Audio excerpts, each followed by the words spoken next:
Assalamualaikum warahmatullahi wabarakatuh.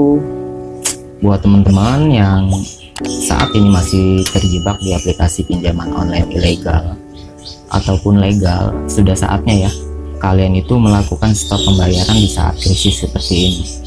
Kalian stop perpanjangan, jangan pernah melakukan gali lubang tutup lubang hutang, karena itu bukan solusi buat kalian itu bisa terlepas dari jeratan hutang pinjol. Di saat krisis seperti ini, itu yang mesti kalian prioritaskan adalah kebutuhan diri kalian, keluarga kalian, dan anak-anak kalian. Dana yang kalian miliki saat ini lebih baik diprioritaskan untuk kebutuhan keluarga, karena kita nggak tahu sampai kapan krisis ini berlanjut. Jadi kita mesti survive dari beberapa hari sekarang ini untuk beberapa bulan ke depan. Alokasikan dana kalian itu untuk kebutuhan keluarga kalian, kebutuhan anak-anak kalian. Lebih baik uang kalian itu dialokasikan untuk kebutuhan anak kalian, untuk beli susu anak kalian, beli makanan anak-anak kalian. Di saat krisis seperti ini, kita mesti survive dari sekarang untuk beberapa bulan ke depan. Udahlah, saatnya kalian itu melakukan stop pembayaran, jangan melakukan perpanjangan ataupun gali lubang tutup lubang hutang. Itu bukan solusi buat kalian untuk bisa lepas dari jeratan pinjol. Sampai kapanpun kalau kalian masih seperti itu, nggak bakal bisa lepas dari jeratan pinjol. Di saat krisis seperti ini, keluarga kalian prioritaskan. Sudah, saya mengajak teman-teman semuanya untuk serentak melakukan stop pembayaran di hari ini juga, baik itu yang di ilegal ataupun di legal. Karena apa? Karena tingkat kredit macet saat ini di fintech lagi melonjak, NPL-nya lagi melonjak. Dan ini bisa menjadi pukulan telak buat mereka. Bisa gulung tikar perusahaan mereka lama-lama kalau tingkat kredit macetnya itu tinggi. Nah, saat ini kita tahu ya, wabah COVID-19 itu secara ekonomi benar-benar menghancurkan suatu negara global. Dan efeknya, dampaknya itu ke rakyat. Banyak rakyat yang akhirnya kehilangan pendapatan. Dan juga ada sebagian yang di PHK ya. Karena dampak COVID ini hampir ke semua sektor itu kena. Banyak yang di PHK sekarang. Gelombang PHK itu lagi meningkat dan lagi tinggi. Ya kita sih berharap semoga COVID ini cepat berlalu ya, karena dampaknya luar biasa banget. Saya pribadi aja yang bekerja secara online pun merasakan. Nah, saat ini kan kita tahu ya, fintech itu tidak ada yang namanya relaksasi kredit atau keringanan yang diberikan oleh fintech. Beda halnya dengan bank ataupun leasing yang memberi keringanan ke nasabahnya berupa restrukturisasi. Walaupun dulu beberapa hari yang lalu itu kan sempat ya Presiden memberikan kebijakan tentang relaksasi kredit 1 tahun, tetapi nyatanya di lapangan relaksasi kredit 1 tahun itu tidak ada. Yang ada adalah restrukturisasi, karena kebijakan yang disampaikan pemerintah itu hanya sebatas himbauan. Jadi kebijakan tersebut itu seperti bola ya, dilempar sana lempar sini. Pemerintah melemparkan ke OJK dan OJK melemparkan kembali ke bank dan leasing, dan kebijakan tersebut ditentukan oleh bank dan leasing tersebut. Jadi kebijakan tersebut itu seperti bola ditendang-tendang, karena kebijakan yang tidak disertai dengan sanksi. Dan pihak bank dan leasing itu hanya bisa memberikan restrukturisasi. Jadi buat teman-teman yang ingin melakukan restrukturisasi, kalian mesti aktif ya dalam mengajukan, karena sifatnya bukan otomatis, sifatnya ini pengajuan. Jadi kalian yang harus mengajukan. Dan tidak semua bank ataupun leasing ya yang memberlakukan restrukturisasi. Nah, jadi buat teman-teman yang saat ini masih terjebak di aplikasi pinjaman online ilegal ataupun legal, lebih baik kalian stop ya untuk sekarang. Karena tingkat kredit macet ini lagi tinggi-tingginya di fintech.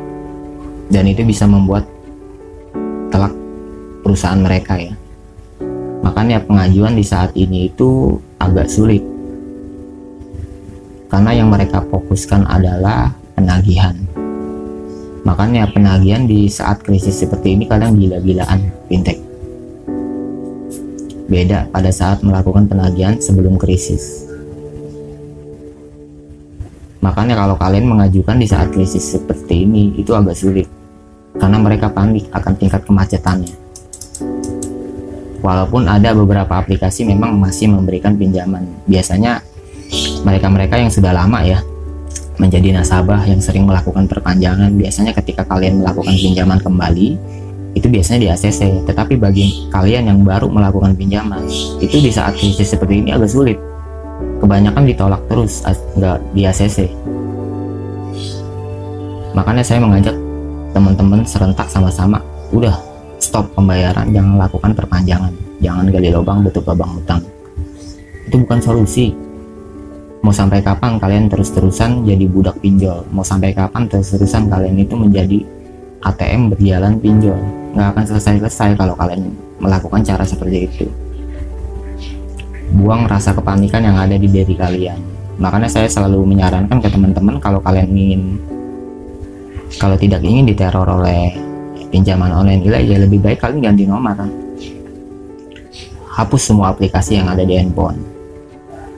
Karena selama kalian nggak ganti nomor, ya kalian akan sering diteror dengan cara apapun. Mereka punya banyak cara untuk meneror nasabahnya, sehingga nasabah tersebut itu mau panik, takut. Nah, bagi mereka-mereka yang minim informasinya tentang pinjaman online, pasti takut dan panik, apalagi wanita yang tingkat kepanikannya tinggi banget. Kalau kalian sudah tidak menyanggupi untuk membayar, lebih baik diabaikan. Kalau kalian ada etikat baik untuk membayar, ya kalian aktifkan kembali nomornya. Buat kalian yang saat ini masih terjebak di pinjaman online ilegal, lebih baik kalian tidak usah membayar. Kalian terima aja resiko apa yang kalian akan hadapi, yaitu teror dari mereka. Dan kalian juga perlu tahu ya, sifat teror itu sifatnya sementara ya, tidak terus menerus. Akan ada waktunya mereka itu berhenti dari meneror kalian. Dan buat kalian yang terjebak di aplikasi pinjaman online legal, sama, kalian juga harus stop melakukan pembayaran. Kalaupun ada beberapa aplikasi yang kalian ajukan di pinjaman online legal atau resmi, dan sekiranya aplikasi tersebut mendatangkan pihak DC, lebih baik kalian selesaikan hutang piutang kalian itu di rumah. Kalian negosiasi hutang pokok kalian. Pada saat kalian melakukan stop pembayaran, misalkan di hari ini, itu kan belum tentu akan didatangkan oleh pihak debt collectornya. Pihak debt collector lapangan itu bisa jadi datang di 2 bulan, 3 bulan, atau bahkan lebih ya. Mereka bisa datang. Jadi ada waktu jeda buat kalian untuk ngumpulin duit. Jadi kalau suatu waktu ada pihak DC yang datang, kalian bisa negosiasi pokok. Percaya deh, DC-DC dari pinjaman online yang datang ke rumah itu berbeda dengan DC-DC yang meneror kalian di telepon. DC itu ada 2 macam ya, DC internal dan DC eksternal. Nah, DC yang internal ini yang terkadang kurang ajar pada saat melakukan penagihan ke nasabahnya. Sedangkan DC eksternal itu DC lapangan, tugasnya memang mereka hanya mendatangi nasabah dan menagih. Nah, kebanyakan DC-DC dari mendatangi nasabah ke rumah ini kebanyakan sopan-sopan kok, baik-baik. Apalagi kalau kondisi kalian itu sudah tidak bekerja alias di PHK, itu justru malah bisa menjadi bahan buat kalian untuk bisa bernegosiasi pokoknya. Percaya deh, DC-DC yang datang ke rumah itu sopan-sopan, ramah-ramah. Mereka itu datang layaknya seorang tamu. Kalau kitanya baik, insya Allah merekanya juga baik kok. Dan pengertian, pengalaman saya pribadi sih, dulu didatangi pihak DC-DC pinjol itu ya memang sopan-sopan mereka datang. Apalagi dulu saya didatangi Kredit Pintar, pinjaman online dari Aku-Laku, DC-DC lapangan baik dari yang pinjol, bank, leasing, itu sopan-sopan, pengertian orangnya. Dan jangan takut juga kalau seandainya, karena banyak juga ya nasabah-nasabah yang masih panik, nanti gimana DC datang ke rumah itu marah-marah nggak, nyita barang nggak. Untuk penyitaan barang itu nggak bisa guys, apalagi utang di KTA ya, itu nggak bisa. Penyitaan barang itu harus ada persetujuan dari pengadilan. Nah, untuk melakukan penyitaan di utang pinjol itu nggak mungkin, utangnya cuma beberapa kok. Dan penyitaan itu harus ada izin dari pengadilan. Dan penyitaan barang itu biasanya juga jumlah hutangnya nggak kecil ya, mungkin ratusan juta. Biasanya di bank itu. DC-DC yang datang ke rumah itu sopan-sopan kok, baik-baik. Nggak usah panik kalau mereka itu akan marah-marah atau enggak. Itu hanya pikiran kalian aja. Dan kalian juga perlu tahu ya, DC-DC yang mendatangi nasabah ke rumah, mereka juga sebenarnya punya kepanikan. Mereka punya rasa takut karena mereka itu datang ke lingkungan orang atau ke kampung orang. Saat ini resiko untuk menjadi debt collector itu sangat berat guys, dan taruhannya nyawa. Jadi mereka pada saat mendatangi nasabahnya ke rumah itu mereka ada kepanikan yang tinggi, ada rasa takut yang tinggi. Jadi nggak mungkin juga mereka melakukan kekerasan. Jarang sekali sih saya menemui debt collector yang bank ataupun leasing melakukan kekerasan. Jarang. Kebanyakan kalau kita lihat di pemberitaan, debt collector yang akhirnya habis dihakimi oleh masa, kebanyakan debt collector matalang ya, atau debt collector dari leasing. Rata-rata kalian bisa searching di internet, kebanyakan debt collector yang dihakimi masa karena tindakannya yaitu kebanyakan dari matalang atau debt collector leasing motor, karena perampasan itu kan juga nggak boleh ya, kecuali ada izin dari pengadilan. Nah, jadi saya mengajak teman-teman untuk melakukan stop pembayaran di pinjaman online ilegal ataupun legal ya, karena tingkat kredit macet saat ini tuh lagi tinggi-tingginya di fintech, dan ini bisa menjadi pukulan telak buat perusahaan mereka. Siapa tahu aja perusahaan mereka bisa gulung tikar di saat krisis seperti ini. Karena nggak hanya kalian aja yang mengalami kesulitan dalam pembayaran, itu banyak sekali yang jumlahnya mungkin itu nggak hanya ratusan tapi ribuan orang. Karena jumlah orang yang mengalami kesulitan di saat krisis seperti itu banyak. Di saat krisis seperti ini yang mesti diprioritaskan itu adalah kebutuhan diri kalian, keluarga kalian, anak-anak kalian. Itu yang mesti kalian prioritaskan di saat krisis seperti ini. Dana yang kalian miliki itu saat ini lebih baik diprioritaskan untuk kebutuhan keluarga. Jadi kita mesti target dari sekarang untuk beberapa bulan ke depan, lebih baik keluarga yang kita prioritaskan, karena kita nggak tahu ya sampai kapan wabah COVID-19 ini berlanjut. Jadi kita mesti target dari sekarang, keluarga diprioritaskan. Udahlah, kalian stop melakukan pembayaran di pinjaman online ilegal dan legal. Kalaupun kalian masih terjebak di aplikasi pinjaman legal dan kemungkinan akan mendatangkan pihak DC, lebih baik kalian selesaikan utang kalian itu di rumah. Mau sampai kapan kalian itu jadi ATM berjalan pinjol? Mau sampai kapan kalian itu jadi budak pinjol? Nggak akan selesai-selesai utang kalian kalau seperti itu. Buang jauh-jauh sifat gengsi. Kalau kalian masih gengsi aja, nggak akan selesai-selesai utang kalian. Karena kebanyakan orang yang melakukan perpanjangan hutang dari lubang tutup utang itu mereka-mereka yang tingkat kegengsiannya masih tinggi. Mereka masih panik dan takut kalau hutangnya diketahui oleh orang-orang terdekat ataupun orang lain. Kalau kalian punya sikap gengsi seperti itu ya nggak akan selesai hutang kalian. Udah saatnya kalian itu stop pembayaran. Apapun ancaman yang dilontarkan oleh pinjaman online, baik yang ilegal ataupun legal, abaikan aja.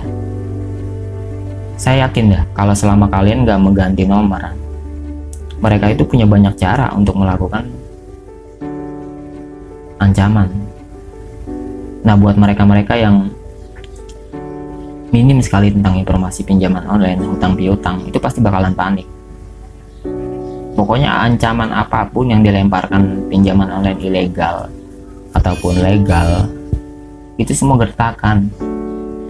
Utang piutang kalian itu nggak akan sampai masuk ke ranah pidana.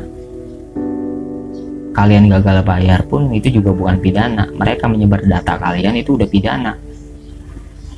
Udahlah, di saat krisis seperti ini, keluarga diprioritaskan, kebutuhan anak-anak diprioritaskan.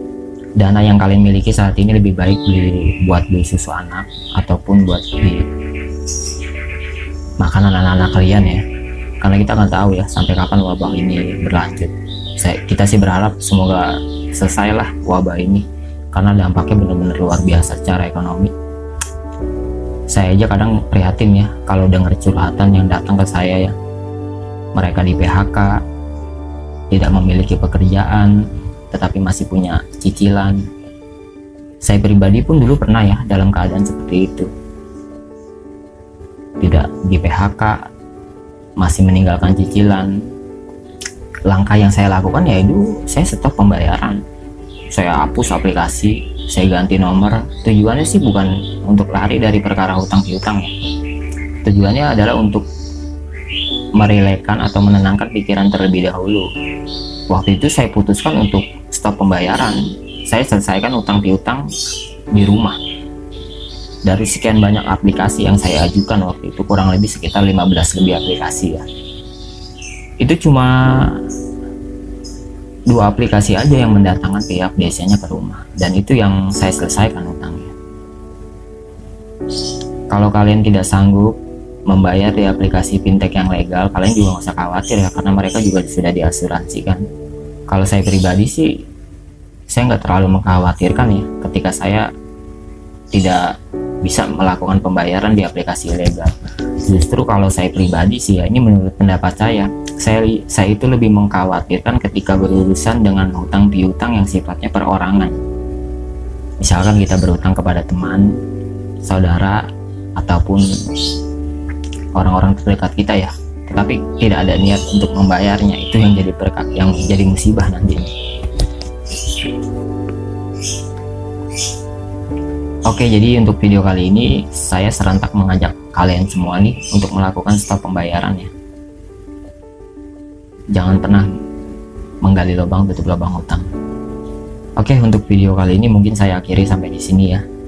Di saat krisis seperti ini, prioritaskan sekali lagi untuk kebutuhan keluarga.